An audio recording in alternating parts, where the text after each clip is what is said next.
Today, we're diving into a topic that might sound a little familiar if you've ever felt like your body was suddenly rebelling against healthy foods.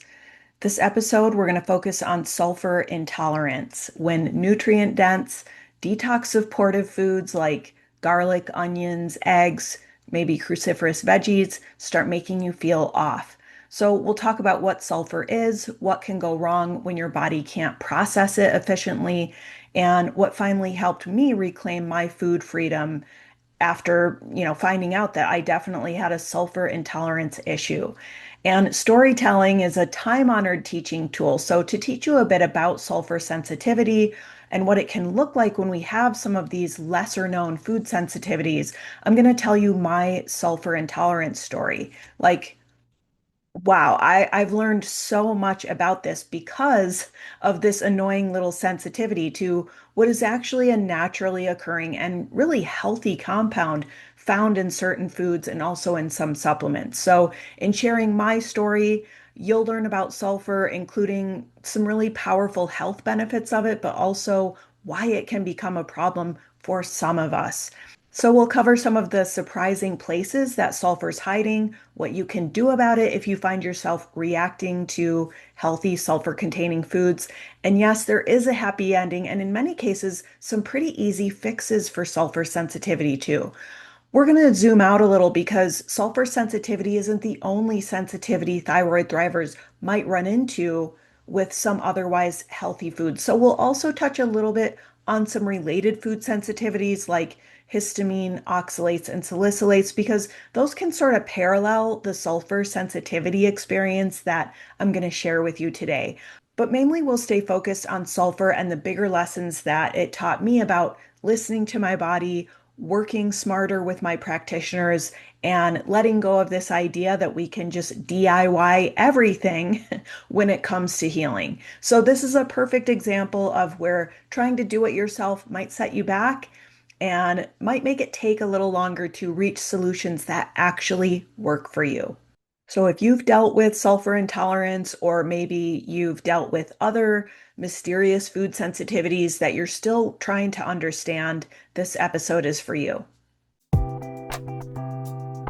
Hello, Thyroid Thrivers, and welcome back to another episode of the Thyroid-Healthy Bites podcast, with bi-weekly episodes dedicated to helping you eat well, live well, and feel well. I'm Ginny Mahar, a functional medicine health coach, cordon bleu chef, and your thyroid health and cooking coach. So if you're ready to get inspired, informed, and empowered with thyroid-friendly food and lifestyle topics, expert interviews, and tales from the healing journey, you're in the right place, friend. Let's dig in.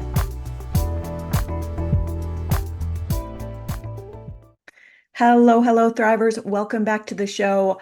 I've been wanting to do an episode on the topic of sulfur sensitivity for so long, for years, because it's something that I see in my Thrivers Club community somewhat regularly, and because I have a lot of firsthand experience with sulfur intolerance. But like the story just keeps unfolding, and like so many things on the thyroid journey, there's ups, there's downs, there's loop-de-loops, and there were some points on my sulfur journey that really took longer than they should have. I wanted and needed more information, and it just wasn't out there. I wanted to hear not just from the experts, but from other thyroid thrivers who had been through it. So that's why I wanted to put this episode together for you today. So let's go ahead and get started. First, I want to start just by like defining sulfur so that we're all on the same page with what we're talking about here on today's show. Sulfur is a naturally occurring mineral. It's found throughout the body. It's in our skin, hair, nails, connective tissue. It also plays a part in our built-in detox systems. Sulfur's abundant in nature. We smell it a lot here in Montana at our natural hot springs, for example. So, like, if you've ever been to Yellowstone, you know what I'm talking about. It's that rotten egg smell, right? And sulfur is also present in several very healthy, nutrient-dense foods like garlic, onions, eggs, cruciferous veggies. Now, right off the bat, before you start side-eyeing your garlic and broccoli, let's talk about why sulfur is actually one of the best things you can eat if your body can handle it. Sulfur is a key building block for glutathione, and this is your body's master antioxidant. It's one that helps neutralize toxins, it protects your cells, it keeps inflammation in check. Sulfur supports your liver's detoxification processes, and this helps build connective tissue and collagen. It even plays a role in joint health and gut repair. So, yeah, sulfur containing foods are incredibly good for you. And we're not here to bash sulfur or sulfur containing foods. Also, the goal, even if you are sulfur intolerant, isn't necessarily to avoid all sulfur containing foods. It's to understand why it might be triggering symptoms and how to find the right support so that if you're experiencing those sulfur intolerant symptoms, you can reverse those and also start to restore your ability to enjoy those very healthy sulfur rich foods. We want more food freedom, right? Not less. So, sulfur, though, it's highly beneficial for our bodies. Okay. But like many good things, balance matters. And if your detox pathways are sluggish, or if you're under high stress, or maybe have certain genetic factors, or are taking certain supplements, or are eating a lot of healthy sulfur rich foods, then what can happen is our sulfur bucket can like start to overflow and spill over. And when we have that backlog or overflow of sulfur, it can trigger symptoms like brain fog, fatigue, headaches. So if this is the first time you're hearing about sulfur as an essential nutrient or hearing about sulfur intolerance, now you kind of have a little bit of context before we get into the meat of the story, my story, on what can happen when that sulfur bucket starts to overflow. All right, let's get into it. Pull up a chair, grab your cup of tea, let's get cozy, and I'm going to tell you my sulfur story. So, picture this, it's summer 2018, the season of grilled dinners, lots of big leafy green salads, farmers market produce. Some of us have our gardens growing and we're just like swimming in all this veggie goodness. It's 2018, right? So the pandemic, we don't even know it's coming yet. And all anyone cared about at that time was what Meghan Markle and Prince Harry were up to. But I'm over here minding my business, which at the time, my business was called Thyroid Refresh. And I'm feeling pretty good, aside from like the first little glimmers of perimenopause symptoms. And of course, my old pal Hashimoto's. I'm just living the thyroid thriver lifestyle, right? And then, as now, I'm eating a pretty clean, anti-inflammatory, gluten and dairy-free diet, lots of high-quality proteins, healthy fats, lots of colorful plant foods. I'm doing all the right things on the thyroid healthy eating front, according to the autoimmune and functional nutrition experts. But there's this one weird thing. Like, I keep getting this strange brain fog. And not the tired, slow kind that I have experienced with low thyroid function in the past. This is a different kind of brain fog. It's like floaty, lightheaded, almost woozy. Like when you're stepping off a carnival ride and you're trying to walk straight and you're just like, whoa, what's happening? If you're listening to this because you have a sulfur intolerance, maybe you know the kind of floaty brain fog that I'm talking about. Or maybe you don't, because sulfur intolerance can affect the body differently depending on the person. When sulfur starts to build up faster than your body can process it, you can experience a range of symptoms. And some of these might be really vague, like hard to notice even, but they can also be surprisingly consistent. So that can help us kind of do our detective work. So the most common symptoms with sulfur intolerance are that brain fog, lightheadedness, fatigue, headaches. Some people also notice nausea, digestive upset, skin rashes, joint pain, sensitivity to certain supplements. These symptoms can come and go depending on your stress levels, your diet, how supported your detox pathways are, which is why sulfur sensitivity can be kind of tricky to like recognize at first. My main telltale symptom was that lightheaded brain fog. I would get it consistently. It would come in waves, and some days were definitely worse than others. But I started noticing this pattern. This was in 2018. I really started noticing that it always seemed worse after Caesar salad night. Now, my husband Noah, he's a great cook. We both love to cook. He makes this killer Caesar salad with tons of garlic, like an entire bulb of garlic goes into one batch of dressing. And we eat most of that batch of dressing on Caesar salad night. So, like a really hefty dose of raw garlic. And for his Caesar, we also like to use a 50-50 mix of romaine and kale. It's just super tasty. It's not just for the extra nutrients, but because kale really goes well with this like vampire killing Caesar dressing. And it sounds like a lot, but once you get the lemon and the olive oil and the anchovies in there, it's seriously so good. We still eat Noah's Caesar salad, usually topped with salmon, like every other week in the summer, and we love it. But lo and behold, after Caesar salad night, that floaty brain fog feeling would hit me like hard and like clockwork. So I started thinking, like, what's in the Caesar salad? I feel like this is really getting me consistently.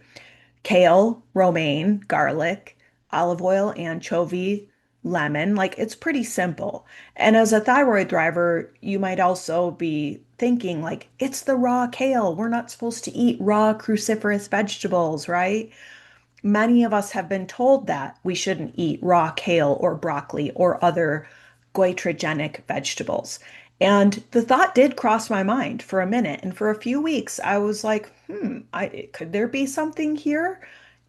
So many of the experts these days say, eat your cruciferous vegetables. Even some raw is fine for most of us. But I just was paying attention and, trying to figure this out and solve this mystery. And so for a few weeks, I tried avoiding those raw cruciferous veggies and only enjoying them cooked, which destroys most of those goitrogenic or thyroid inhibiting compounds. But still, I kept having waves of this weird, floaty brain fog feeling after eating other foods too, like eggs or onions or garlic, not just cruciferous vegetables or those quote unquote goitrogenic veggies and even cooked cruciferous veggies. So the raw goitrogenic veggie theory, it wasn't holding up. It didn't align with what I knew, as a thyroid health coach and researching so much about thyroid healthy eating and interviewing all these experts, it just wasn't aligning, right? So that theory pretty quickly went out the window. And that's one thing about food sensitivities, right? They take time to figure out. And when it comes to unknown sensitivities or food allergies, whether they're food or even chemical sensitivities, I always think of what G.I. Joe used to say for any other 80s kids out there, knowing is half the battle. And it really took some time to figure out what the heck am I reacting to? Is it even food? Could it be one of my supplements? Are my thyroid levels off? Is there something else entirely going on that I'm missing? So I started to kind of go through and try to eliminate those variables. My thyroid levels were in the optimal range. I wasn't on any new medications or new supplements at the time. And it definitely seemed to come and go based on food, what I ate. Like garlic seemed to be a really common trigger, and onions, especially if they were raw. Sulfur intolerance, it had been on my radar, and I knew garlic and onions were high sulfur foods. And then there was also the raw kale in that salad, right? Also a high sulfur food, along with other cruciferous veggies, also eggs, meat and seafood, and even avocado. So I started to kind of put all this together and think, gosh, Caesar salad night is a trigger. That is a high sulfur meal. It's sulfur is also found in seafood, right? So there's the seafood, there's the kale, there's the garlic. And that's when I kind of started to freak out a little bit because I'm like, garlic and onions? Like, seriously, you're going to tell me I can't have garlic and onions anymore? And cruciferous veggies. These are so, so good for us. So many cancer fighting, energy boosting nutrients in cruciferous veggies, right? Eggs. I had already been limiting my egg consumption to like 1 or 2 days a week or less, but even meat, poultry, and seafood, like this, you're talking about a huge part of my diet, a huge part of thyroid friendly eating. And I just thought, no, like I've already given up so much gluten, dairy, refined sugar, alcohol. Like I can't have to give up all these healthy foods, but I had to get to the bottom of it. I had questions about sulfur and I kind of had a hunch. So I used the best tool at our disposal when we suspect a food intolerance, which is an elimination reintroduction trial. And this is just what it sounds like. First, you eliminate or at least cut down on the suspected food for a while. And this, depending on who you ask, or depending on what it can take up to a month to get those reactions to like settle. But in many cases, I've found even a week can give you a lot of relief and a lot of strong personal data. And then after the elimination phase, however long that is, then you reintroduce the food and see what happens. So it's a self experiment. You're making yourself your own personal guinea pig. And this is a really great tool to have in your Thrivers toolkit. But, and this is an important but, so come back to me if you're multitasking. With these sensitivities or intolerances to naturally occurring chemicals in foods like sulfur, histamine, or oxalates, for example, you typically and often do not want to entirely eliminate those foods. You want to reduce them. And that's actually good news, right? It's not like gluten where you need to cut it out 100% to really be sure that you're like turning off any reactions you might be having to gluten. With things like sulfur, oxalates, histamine, it's often just try reducing them, which makes it a lot easier, right? It's easier to just reduce things than to completely have to eliminate or avoid them. It's more that you want to take this bucket that's potentially like overflowing with whatever it is and stop overfilling it. And this is important because, like in the case of oxalate sensitivity, for example, you can get what's called oxalate dumping if you completely eliminate oxalates, and that can overload your system and make things worse, at least temporarily. So I tried cutting back on those high sulfur foods to see if it helped. I didn't eliminate them entirely. I just cut back on them significantly. And sure enough, it did help.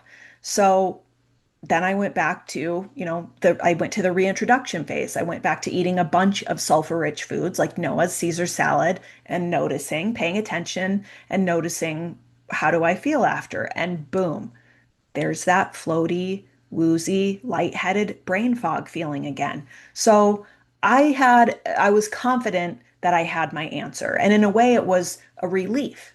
Knowing is half the battle. And I got a very clear answer from my elimination reintroduction trial. But it was also so frustrating because seriously, if you've had to give things up in order to feel well or to keep your Hashimoto's managed, you know what I'm talking about. It's hard. It adds a lot of complexity to meal planning. It makes things like travel and dining out difficult. It adds this like bummer element to things like social gatherings or holidays or whatever it is, where you have to be that person who's like, is there gluten in this? Is there dairy in this? And it's one thing to give up foods that you know aren't right for you, are causing you inflammation, symptoms, maybe they're even sparking autoimmunity in your body. That's one thing to give up those foods, right?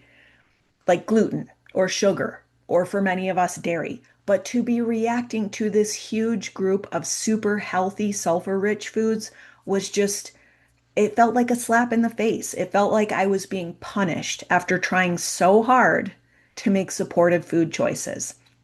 Garlic, onions, broccoli, cabbage, kale, cauliflower, eggs, asparagus, avocado. So many of these were staple ingredients in my cooking. I had them literally growing in my garden. I was writing about their health benefits on Hypothyroid Chef.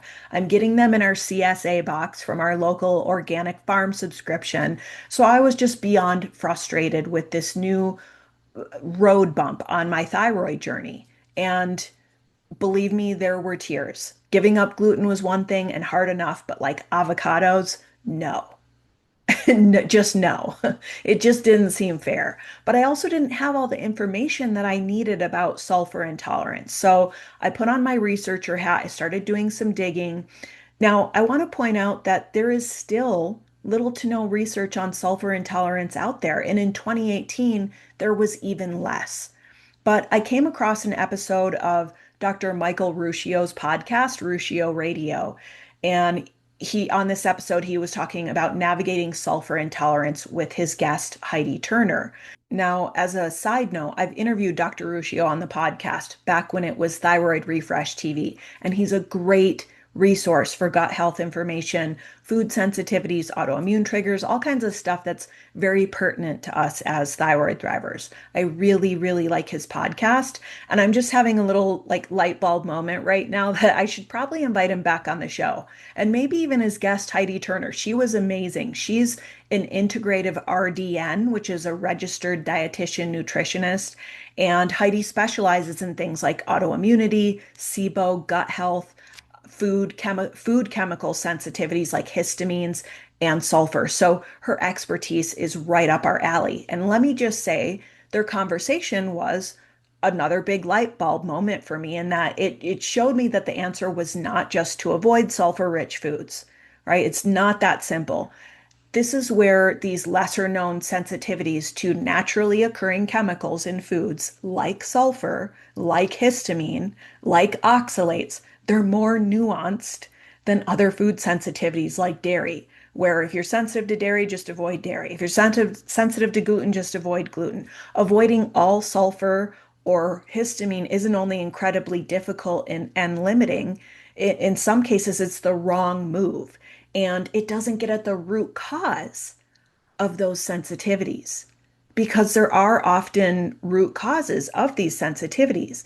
And if we can address those, the sensitivities often go away. We don't we no longer are intolerant to those foods. So that Ruscio radio interview gave me a lot of great information. But here's where I also kind of fell prey to a classic thyroid thriver pitfall, trying to manage it all myself.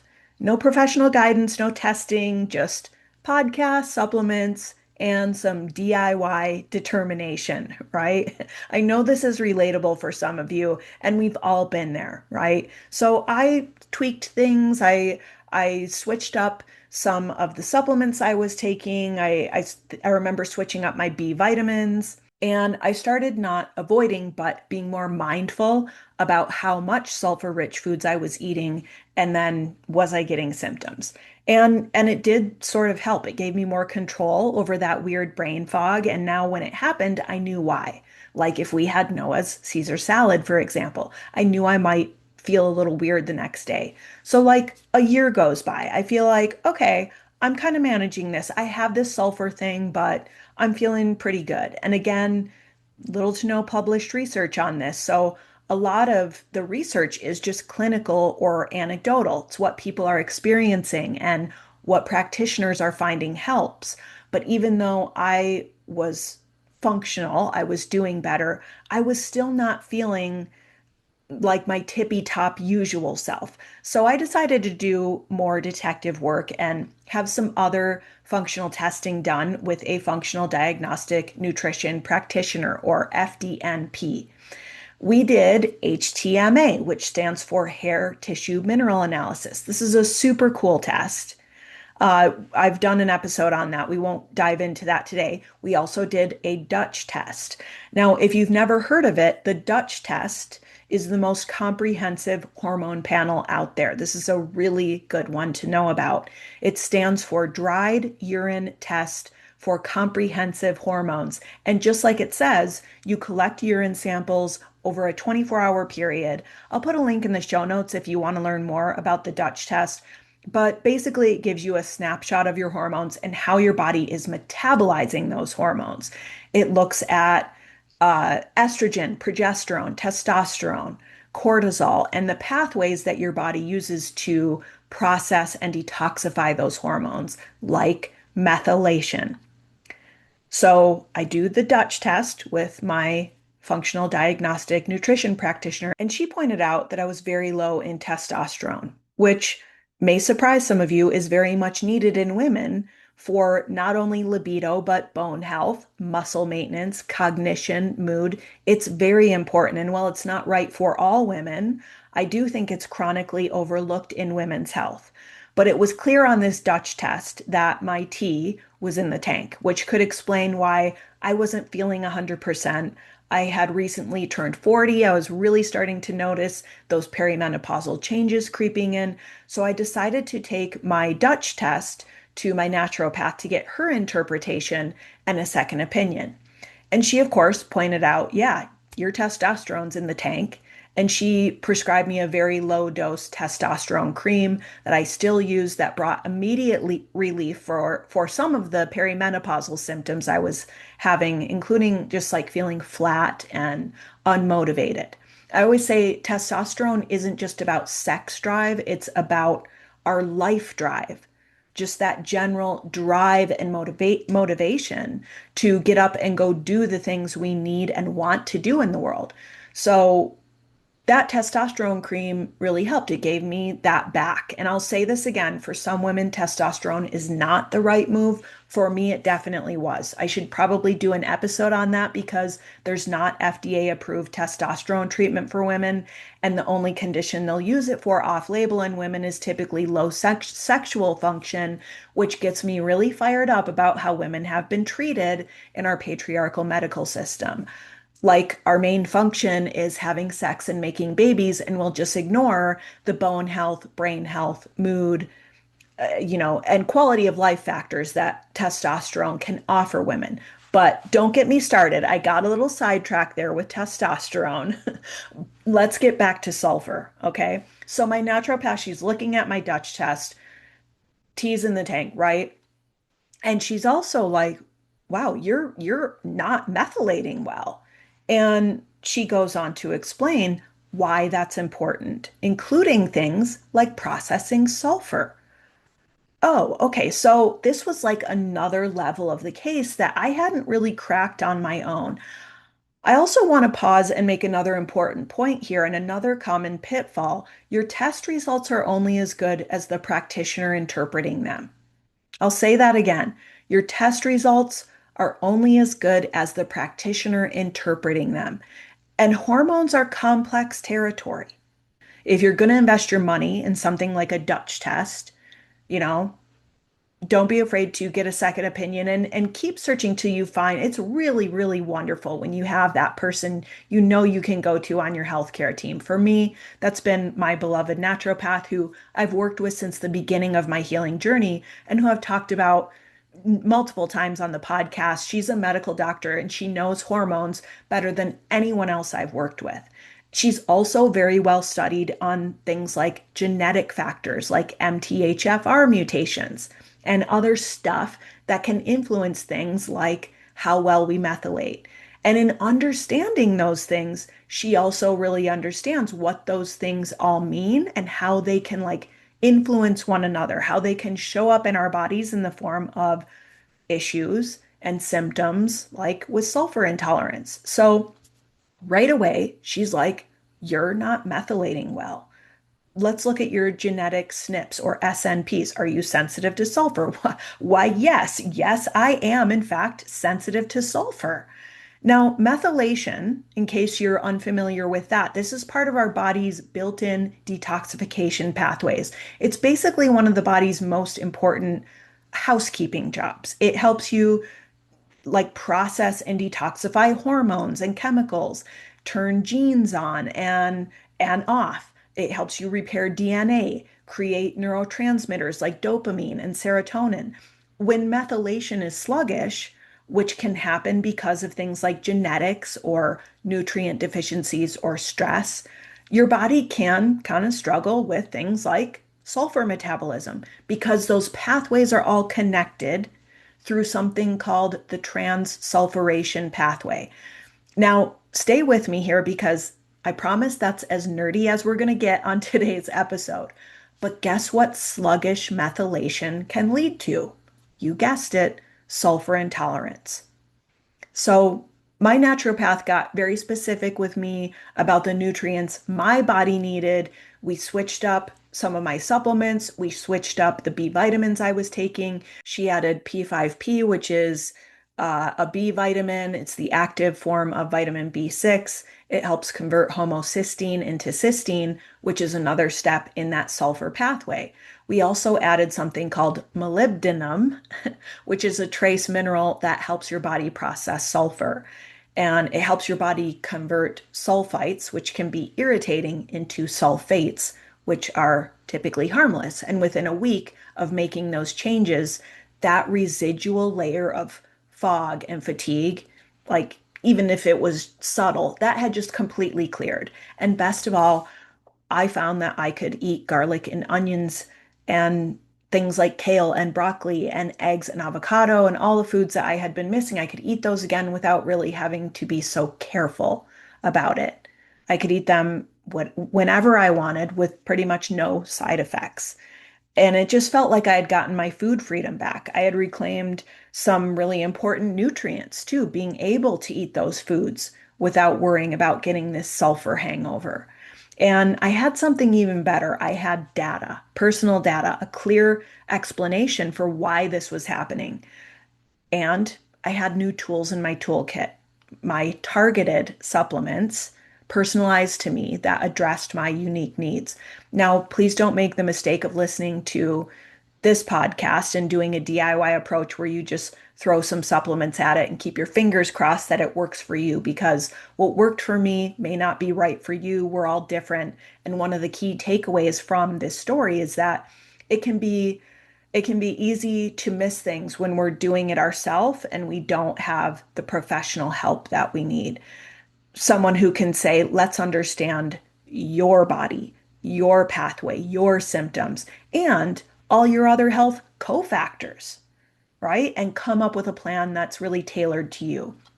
So, this was a major lesson in personalization, not just personalization of treatment, but in the unique food sensitivities that we may or may not have. And a big reminder that food sensitivities aren't always about the food itself. Sometimes it's about how your body is processing the food or the compounds, the natural compounds in the food. So there's plenty of thyroid thrivers out there who do just fine with sulfur containing foods and supplements, but I do see these things pop up pretty regularly for people in my community. Oxalates, histamine, sulfur sensitivity, sensitivity to naturally occurring nightshade chemicals in foods. And if this is you, get support and ideally find that person who can be your root cause detective and really help you understand what's going on in your body, and who doesn't just treat the symptoms, but who goes as far upstream as possible to get at the origin of the issue. I can't change my genetic SNPs, right? My DNA, but there are things I can do to support my unique body, my unique DNA, my unique health profile, so that I can feel as well as possible and reverse symptoms and thrive. Okay, so there is a part two of this story, and this one has a tropical twist and points out another important sulfur trigger beyond food. So, fast forward to recent past, March 2025. Life is good. My sulfur sensitivity is completely under control. I don't even think about it anymore because I've got all my tools, right? My gut is in a really solid place, better than ever, I felt like. And then we take a family spring break scuba diving trip to Roatan, Honduras, which, by the way, was amazing. It was my son's first dive trip. He was 13. We did like a dozen dives together. It was just everything I love about travel. It was the reason why I do so many things that I do to stay healthy so I can live and have those adventures and experiences with the people I love and care about. Adventure, nature, connection, just that feeling of truly being able to live my life as a thyroid thriver. But there's always that but. Just like pretty much every other trip I've taken to Mexico or Central America, I got hit with traveler's diarrhea. And this one was bad. Like, uh-oh, I might need an IV bad. Like really, really bad stomach pain too. And luckily, this place we were staying was a pretty major dive destination. They had their own medical clinic, they had doctors, they had a hyperbaric chamber, a little pharmacy, and they treated me. I just walked over there and was like, "Hey, I'm not feeling well and I can't dive, and can you help me out?" And they're like, "We see this all the time, no problem at all." They recommended this mild antibiotic that wasn't systemic. It just really treated like what was happening in the gut. And it also had this like clay-based binder in it to help pull out the toxins that come from like die-off of bacteria. And point is, it worked. Within a couple days, I felt better. I got back to diving. The trip was saved, and I thought, well, I'm okay now. I might have some cleanup to do when I get home, but we'll see.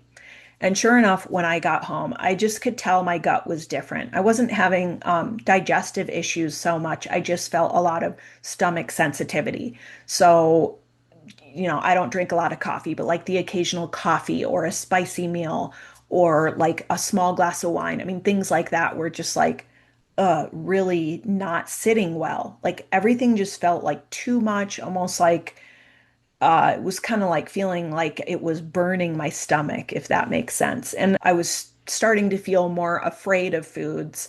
I didn't want to go out to eat. I felt like I had to do all the cooking so that I knew that the meals were going to work for me.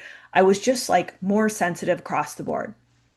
So I'm like, I need to go back into my naturopath. I've learned my lesson about, don't wait too long with these things, right?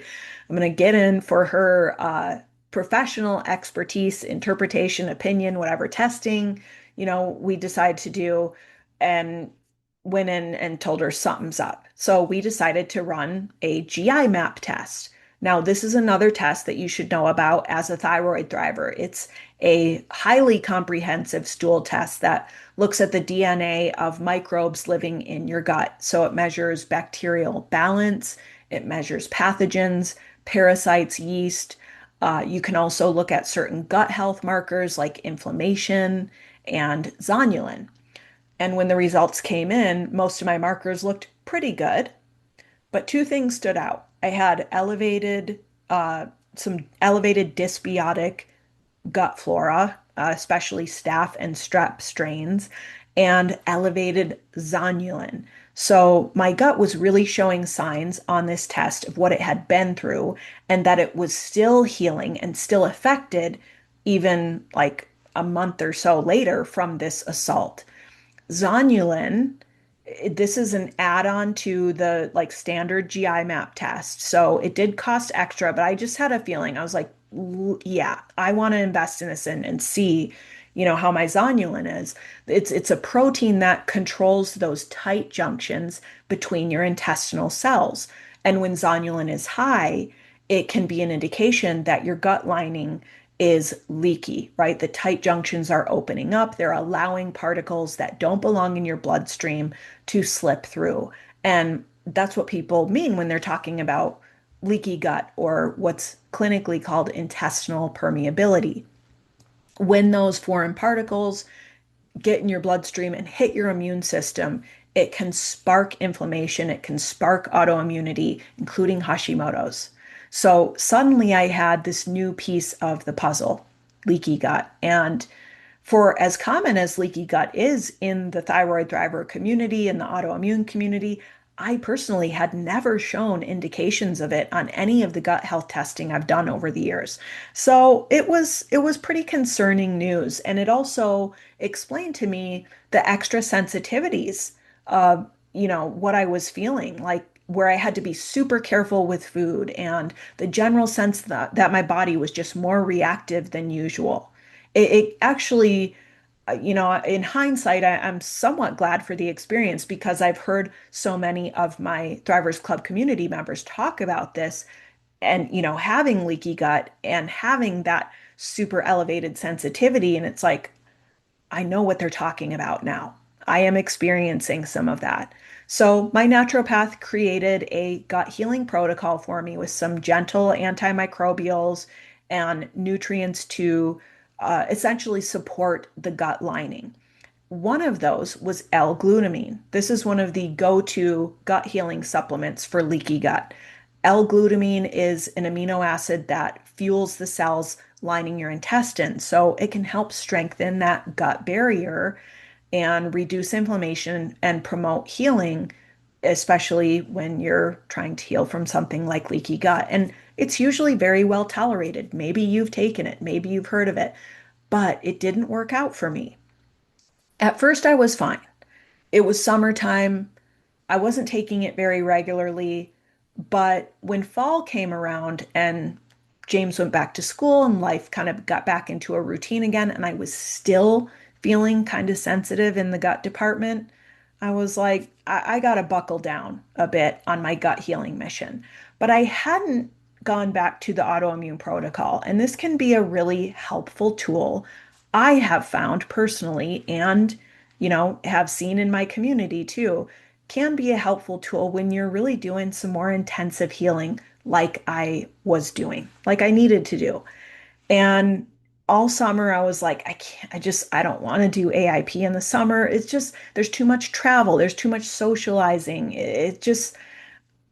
For me, I was like, I'm going to try this without, and we'll see where I'm at in the fall. So I got to the fall and I'm like, I'm still not there yet.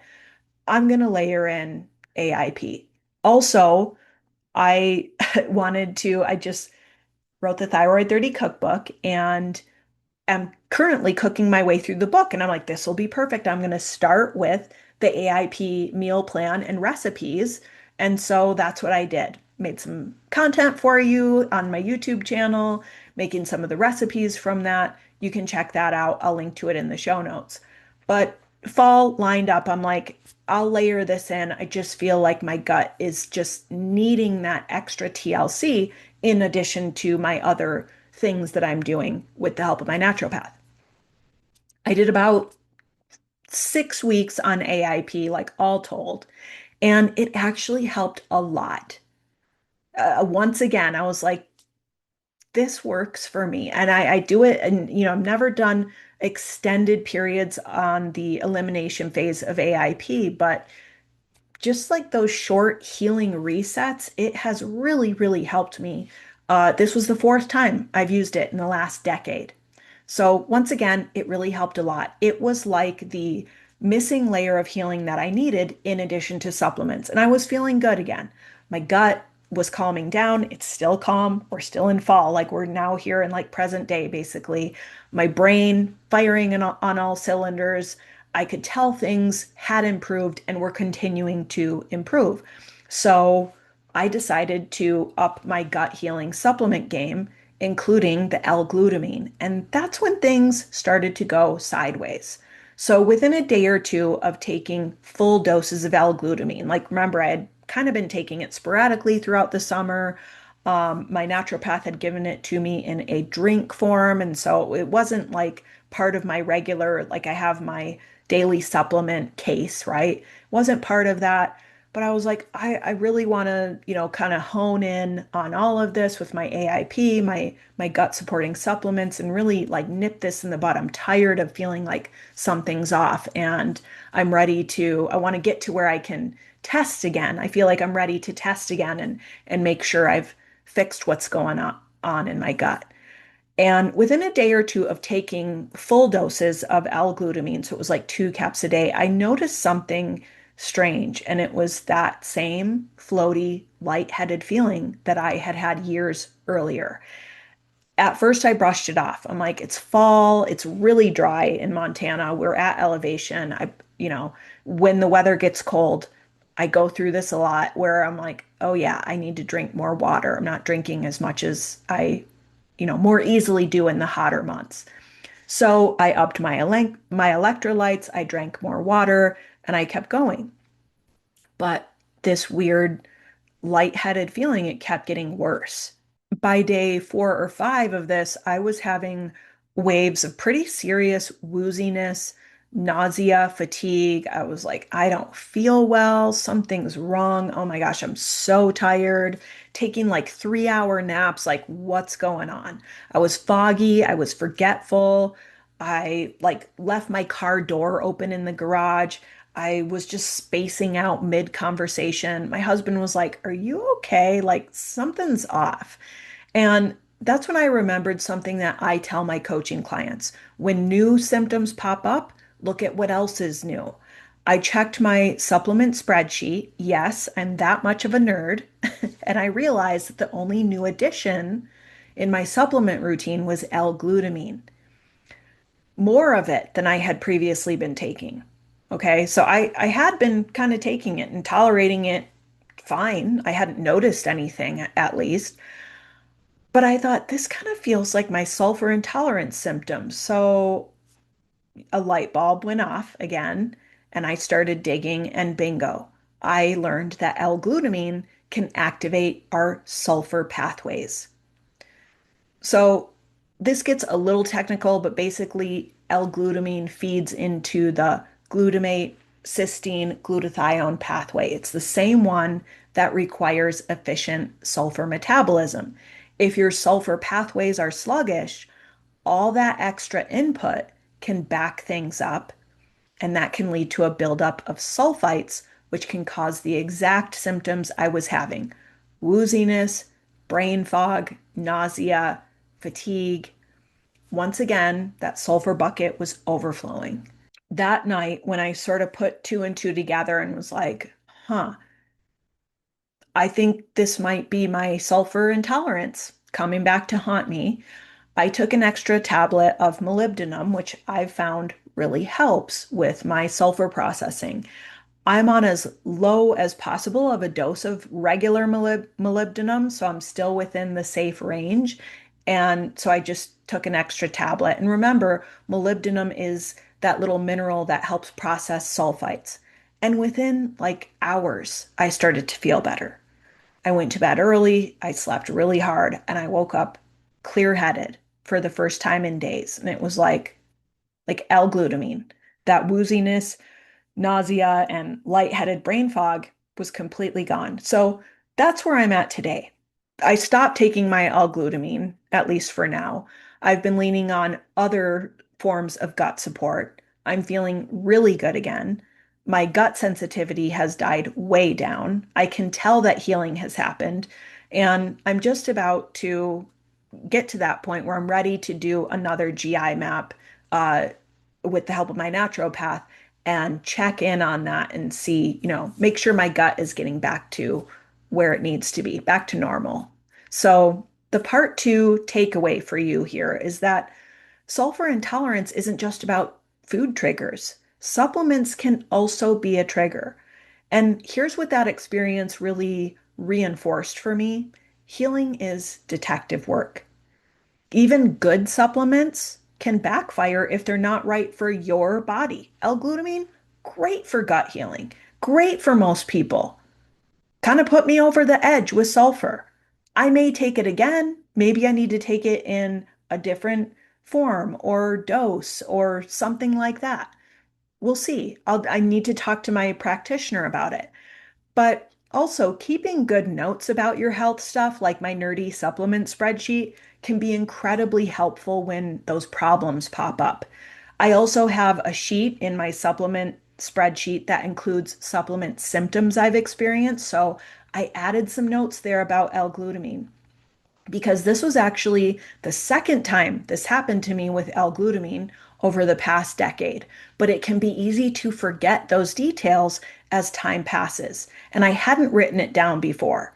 And also, let's be real, our health, especially with thyroid issues thrown into the mix, can be a lot to manage.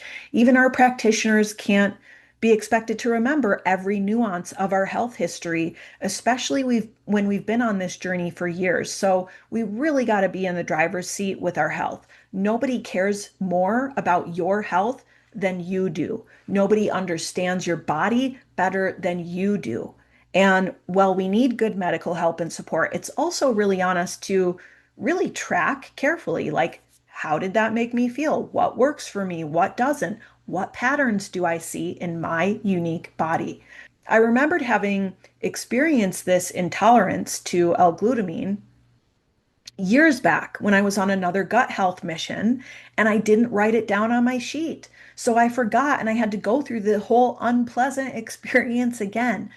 Next time I'll know, and I can remind my doctor, Yeah, actually, that supplement that you just mentioned for my gut, that can be a problem for me because I have a bit of a sulfur intolerance, and maybe there are alternatives or types or safe dosages that would work. So just because you have a sulfur intolerance doesn't necessarily mean you can't take L-glutamine, but just be aware that it can spark symptoms.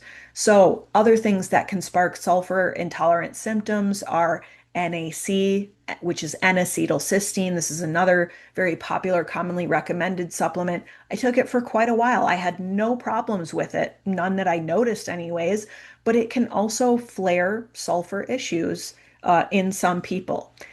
DIM, which is often recommended for DIM, which is often recommended for hormonal support during like perimenopause. It's derived from cruciferous vegetables. That can also spark sulfur symptoms in those who have an intolerance.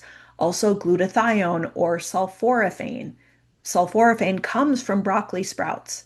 Same with ALA or alpha lipoic acid, MSM, DMSO, even certain wines or protein powders high in sulfur containing amino acids.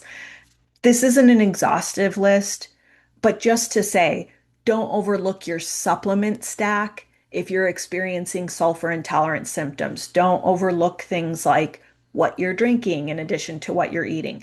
I once added too much Epsom salt to my bath. Like I was really sore and I'm like, I know, I'll just add, tons of Epsom salt to my bath. And I felt really weird and woozy for about a day afterward. Guess what? Sulfur. Again, none of these are bad. They can be wonderful tools when your detox pathways are open and supported, and when your sulfur bucket isn't constantly overflowing and causing weird symptoms. I love my Epsom salt baths, but I've learned like don't pour the whole bag in. And I understand that more isn't always better. And I also understand that with supplements, like I kind of need to run them through like maybe the sulfur check, right? And I should probably mention that, remember to mention that I've had sulfur issues in the past to my doctor so that when we're figuring out things like a gut healing protocol or recovering from a virus or something, whatever it is that we're working on, that we can tailor that in a way that works for my unique needs. If those sulfur pathways do get congested, if we just add more sulfur, that can tip you over the edge. So I'd love to say that my sulfur journey is just behind me and tied up with a bow, but it's kind of like my Hashimoto's journey, right? It's ongoing. Even though my symptoms and antibodies might be low, this is just something I need to manage. And I know I need to be aware of it in my choices and in my understanding and my understanding of what's right for me and my body.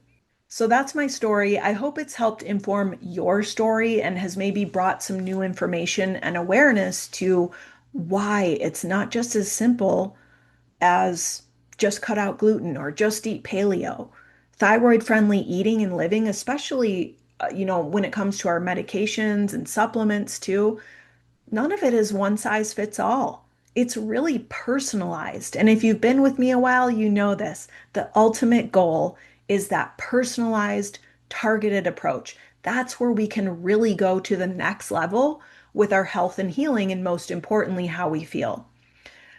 I sometimes think, what if I didn't know all this stuff? What if I was still just going to my doctor like, I feel off. I have this weird brain fog. I'm super tired and nauseous. I'm taking 3-hour naps a day. I don't understand. Like in conventional medicine, it's very hard for me to imagine anyone would even mention the possibility of sulfur intolerance.